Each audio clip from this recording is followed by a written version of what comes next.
Welcome back to another explainer. So today we're looking at something I find absolutely fascinating. If you've ever watched a professional dance competition, you know the performances look, well, totally effortless, right? The dancers are literally practically floating. But get this, landing a single leap generates a force of up to 4 times their body weight. Insane! Today, we're going to totally demystify the grueling, often hidden reality of a competitive dancer's weekly training regimen. Because trust me, it is way more than just showing up to the studio. Okay, let's dive right into this. When most people think about how elite dancers train, they usually sum it up with 2 simple words: practice a lot. It's that classic amateur mindset. Just drill the routine over and over until your legs literally fall off. But here's the thing. In the elite competition world, simply repeating a routine to the point of pure exhaustion, that's a guaranteed one-way ticket to burnout and injury. Instead, the pros rely on what we call a scheduled system. See, elite dance isn't just an art form, it's a highly calculated biological system of physical stress mixed with targeted recovery. The goal isn't just to practice. The actual goal here is a methodical cycle built to improve technique, build up superhuman stamina, and, most importantly, protect the body week after week. That way, when the workload hits its peak, the final performance still looks like absolute magic. To map this all out, we're going to follow a dancer's week chronologically. First up, we'll look at moving beyond just practicing. Then, foundations and physical prep. Third, building and simulating performance. Moving on to precision and competition readiness. And finally, closing out with the power of recovery. All right, phase 1, beyond just practicing. So we really need to establish right out of the gate that a dancer's week is far from some repetitive daily grind. Looking at this timeline, every single day has a distinct, highly calculated purpose. Monday is all about the reset. Wednesday is for building. Thursday is for simulating the real thing, Friday is strictly for polishing, and Sunday is recovery. By assigning this unique focus to each day, coaches are essentially guaranteeing the dancer peaks at the exact right moment, which is usually Saturday night under those bright stage lights. Moving on to phase 2, foundations and physical prep. Now, what's really interesting about this early stage of the week is how it's entirely grounded in the physical mechanics of the human body. It's a very deliberate progression. Monday, step 1, is all about resetting and checking those technical foundations. You don't just go out and start doing massive leaps on a Monday. Then step 2 on Tuesday shifts entirely to conditioning and strength. Basically, Monday lays the track and Tuesday builds the engine. Let's actually look at the exact physical mechanics being targeted here. Coaches use Monday to essentially set the bar. They review corrections, check range of motion, and dial in alignment, balance, and controlled jumps.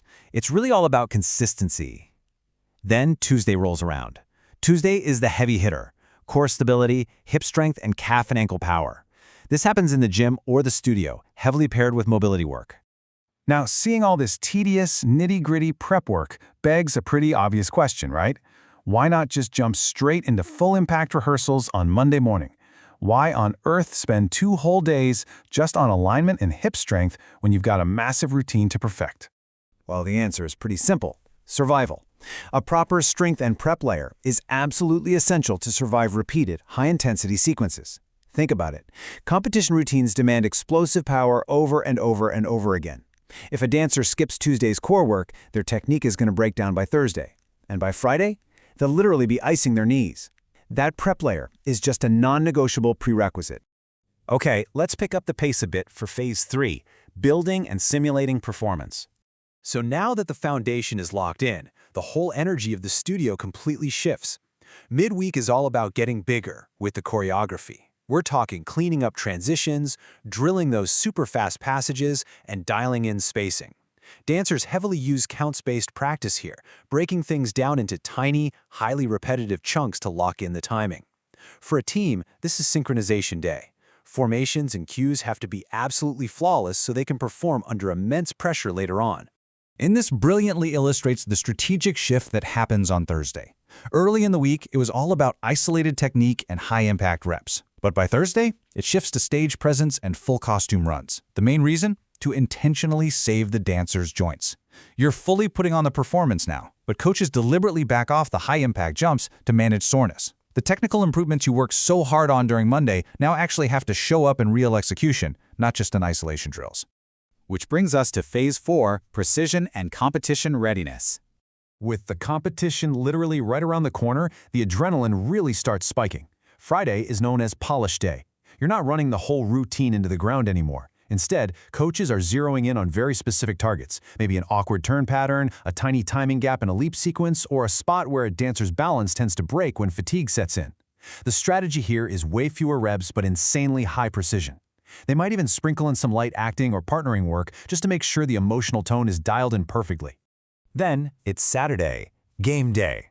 Now, if they aren't actually competing under the bright lights that weekend, Saturday becomes a grueling mock competition run. It's specifically designed to test focus, stamina, and of course those inevitable stage nerves. It perfectly mimics the pressure of the real event. Or, on the flip side, coaches might use this day for a lighter, class-based session just to sharpen up style and musicality without completely overloading the dancer's body. They might even practice warm-ups at home so they feel super comfortable before stepping foot in the venue. And finally, Phase 5, the power of recovery. This is the moment the dancer can finally exhale. The shoes come off, and we have to face a really crucial, non-negotiable formula. So the crucial point is that elite performance requires a literal 50-50 split.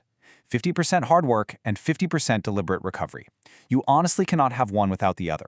If you try to cheat the recovery half of this equation, the hard work side will inevitably just crumble. The Sunday protocol is actually incredibly specific. It's not just, binge watching TV on the couch and eating junk food all day.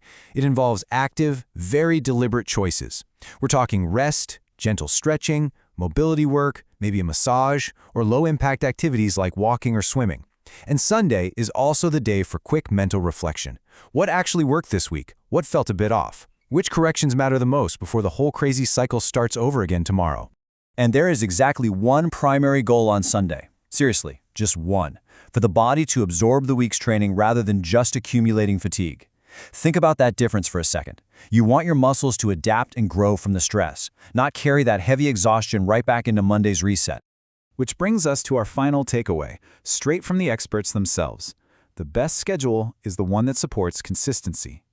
When training is perfectly balanced, dancers drastically reduce breakdowns and feel ready exactly when it counts. It kind of makes you wonder, doesn't it? How can you apply this balanced system of calculated stress and deliberate recovery to your own life? Are you just blindly practicing a lot at your desk, or are you actually building a sustainable system for long-term success? Definitely something to think about. Thank you so much for joining me on this explainer, and I'll catch you in the next one.